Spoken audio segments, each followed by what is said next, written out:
¿Qué tal? Qué bueno que están con nosotros en el noticiero más veloz del planeta. 10 a las 2, información a ritmo digital.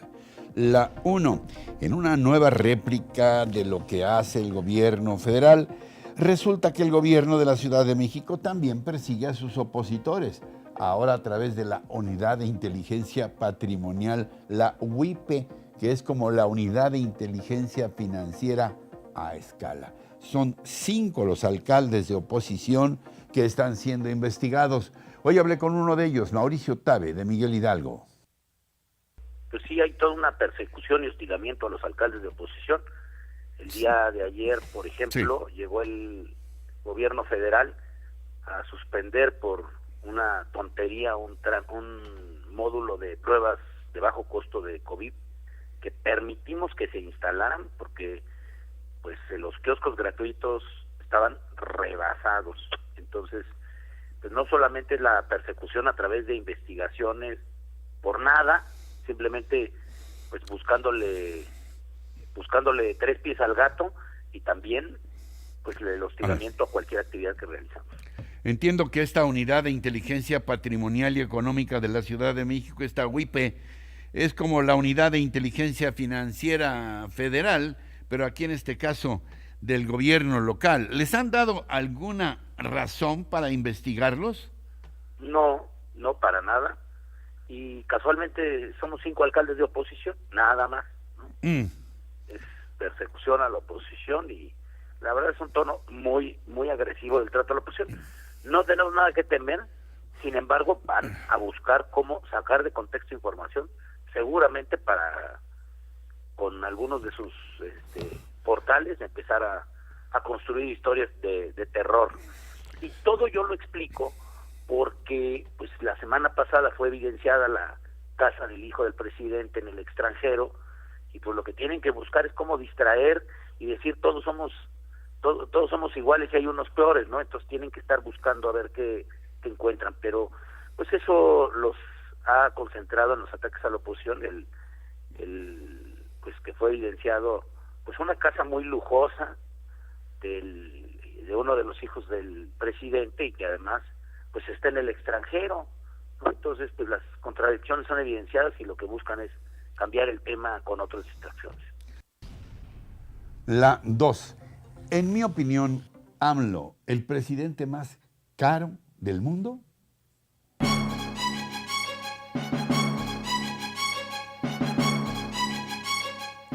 Es probable que lo sea. Por lo pronto, las revelaciones sobre los lujos escandalosos de su primogénito, José Ramón López Beltrán, en Houston, han provocado que muchos vuelvan a mirar cómo vive el padre. A ver, Andrés Manuel López Obrador decidió y vive en un palacio que es, por su extensión y magnificencia, muy superior a la Casa Blanca en Washington, el Elíseo en París y, por supuesto, 10 Downing Street en Londres.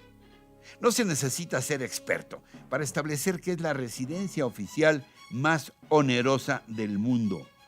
Basten ver los recorridos por esos bellísimos pasillos de reluciente parqué con jarrones invaluables para darnos cuenta que el presidente vive en una fantasía que lo desconecta de la realidad y de la cantaleta cotidiana de la austeridad que nunca ha ejercido. Y no son simples percepciones. Aquí algunos datos obtenidos por el Universal y otros medios a pesar de las resistencias oficiales. Cada mes en Palacio Nacional se gastan 6 millones de pesos en nóminas, energía eléctrica y agua necesarios para que el presidente pueda vivir ahí. O sea, una renta que pagamos todos los mexicanos. Se requieren 147 trabajadores, de los que no se pueden especificar sus funciones porque son personal de confianza, entre jefes de unidad, directores, subdirectores, con remuneraciones brutas entre 60,000 y 150,000 pesos, a los que hay que añadir 51 trabajadores operativos con los sueldos más bajos. Más aún, ayer se documentó que apenas el año pasado la presidencia pagó casi 600 millones de pesos por servicios de outsourcing que tanto combatió formalmente. Pero hay todavía más. Tan solo en 2 meses, entre septiembre y octubre del 2021, el gobierno federal contrató 8 diferentes empresas en servicios de conservación para remodelación de patios, mantenimiento de pisos de madera, herrería, escaleras, azoteas y hasta compra de parasoles antihongos por un total de 35 millones de pesos. A riesgo del fastidio, añádanse los costos de un pequeño hospital con guardia médica y de enfermería permanentes para atender cualquier emergencia del señor presidente, una cocina suficiente para dar banquetes hasta para cientos de personas en el momento en que el mandatario lo decida, el vestuario y el calzado de la pareja presidencial, a la que nunca se ha visto en un almacén comprando nada, y las cerezas del pastel, 6 Suburbans negras, idénticas y blindadas grado 5, porque el Suro y el Jetta ya están en el Museo de la Desmemoria. 3 millones de pesos cada una. Por ello y más, AMLO es brutalmente injusto cuando ataca mañaneramente a los consejeros del INE, porque ganan más que los 112,000 pesos que él oficialmente se asignó, cuando sabe perfectamente que también tienen mayores ingresos los ministros de la Corte, los magistrados del TRIFE, muchos de sus funcionarios y hasta diputados y senadores morenistas que le rascan en 20 comisiones, aunque la gran diferencia de todos ellos es que nadie vive en la opulencia que él disfruta con el patrocinio de todos nosotros y sin gasto alguno. Así cualquiera puede andar con solo 200 pesos en la bolsa o nada. Por eso es probable que el señor presidente vea a su hijo, José Ramón, como un franciscano que vive en Houston en la austeridad republicana Made in USA. Algo huele a podrido en la 4T. La 3. El presidente López Obrador rechazó esta mañana que 2 semestres adversos constituyan una recesión. En la conferencia matutina en Palacio Nacional, López Obrador externó su optimismo en alcanzar un crecimiento del 5% para este 2022. Y al cuestionarlo sobre si hay recesión o no, contestó lo siguiente. No, porque se creció 5%, 2 trimestres abajo, porque íbamos creciendo y se nos vino lo de la nueva variante. Sin embargo, el crecimiento del año pasado fue 5%. Y no solo debe verse el dato del crecimiento. Primero, porque un gobierno como el nuestro tiene que pensar en el crecimiento, pero también en el bienestar. Subrayó que en enero de este 2022 se crearon 142,000 empleos, el mes en que se han creado más trabajos en los últimos 20 años, por lo que insistió, ¿cuál recesión?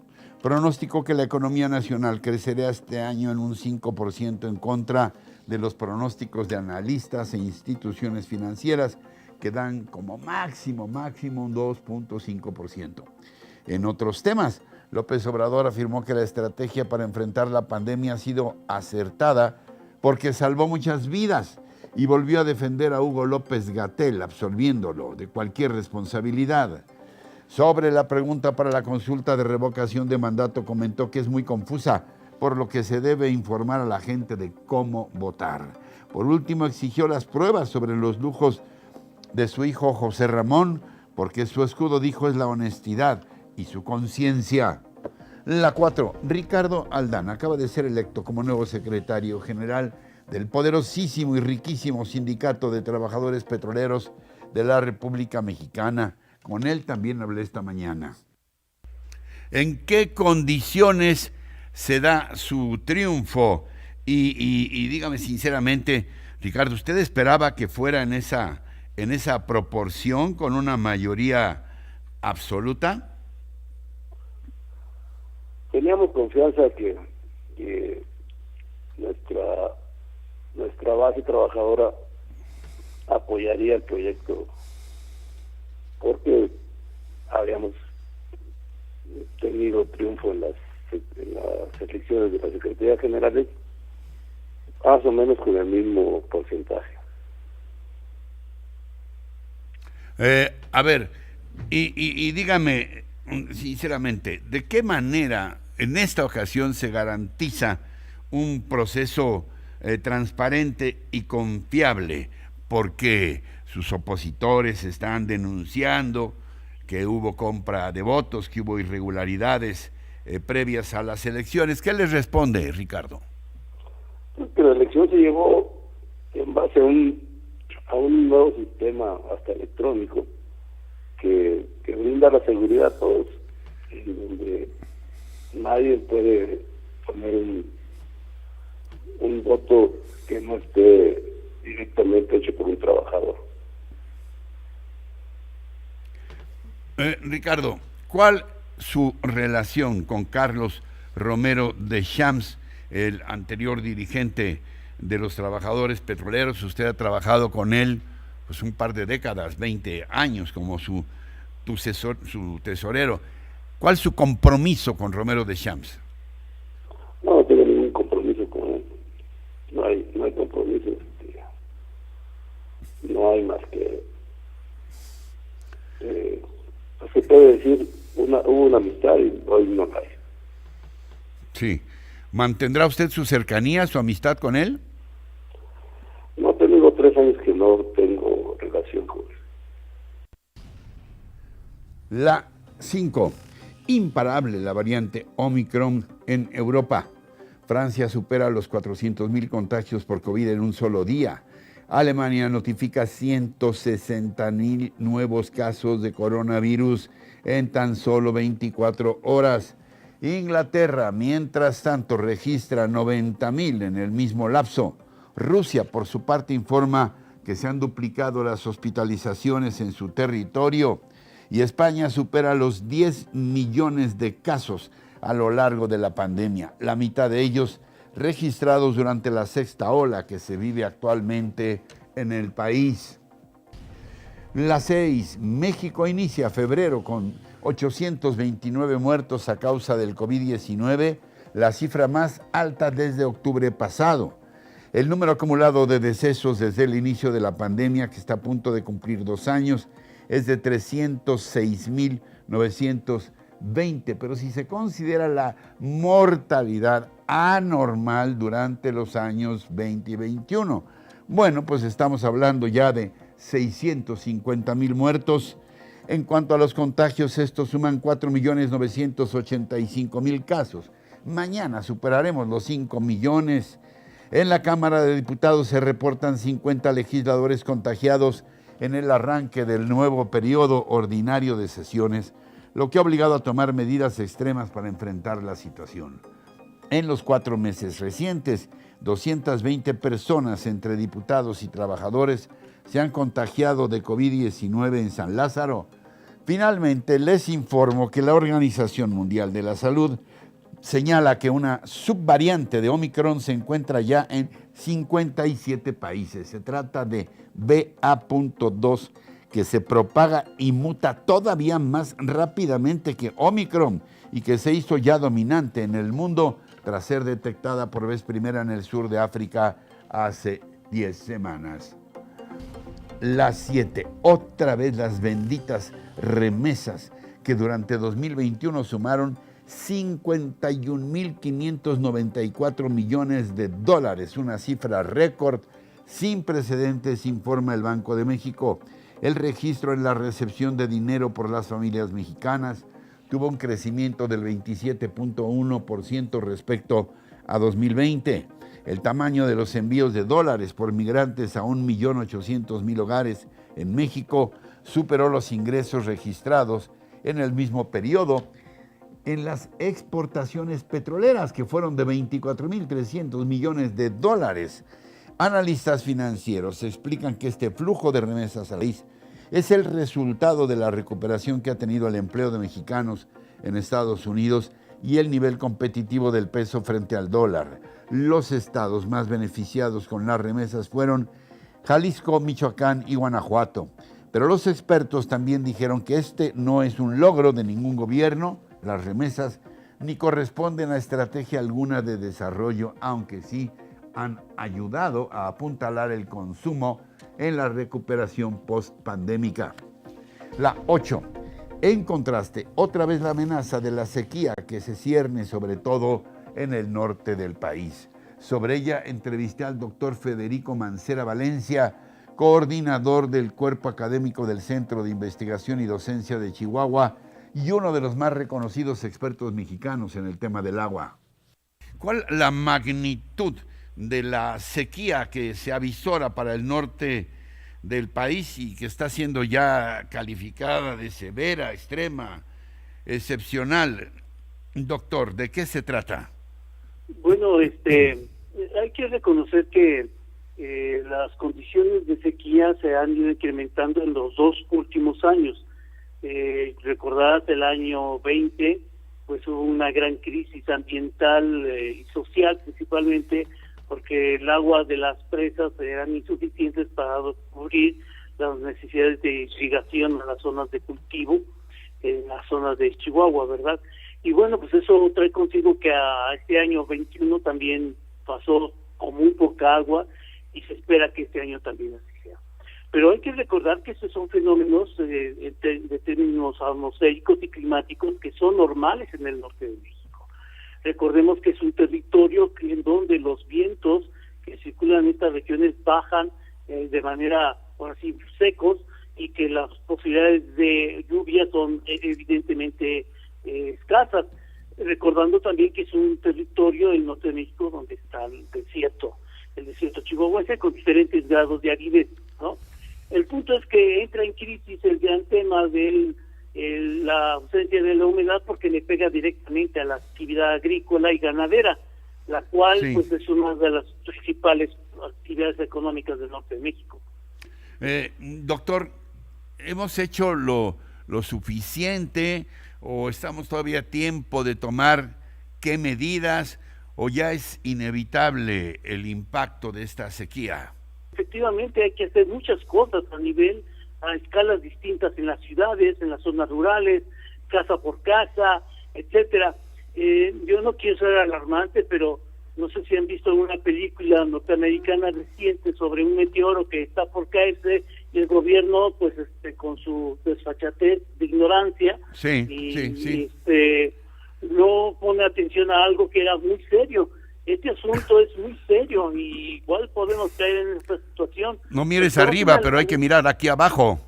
Pues, efectivamente, ¿no? Entonces estamos en una situación donde la sequía puede tener grandes periodos de larga duración y periodos de abundancia pluvial, y cada vez van a ser más prolongada la sequía. Y más si sumamos los fenómenos de la niña y del niño, que son muy caprichosos hoy con las sumas del cambio climático, pues esto hace muy difícil predecir los cambios y las presencias de sequía. Por eso es que necesitamos planear proyectos de educación formal, no formal, políticas públicas de nuevos sistemas de construcciones, cosechas de agua, sistemas de captación de agua subterránea, en fin, hay muchas cosas que hacer, por supuesto.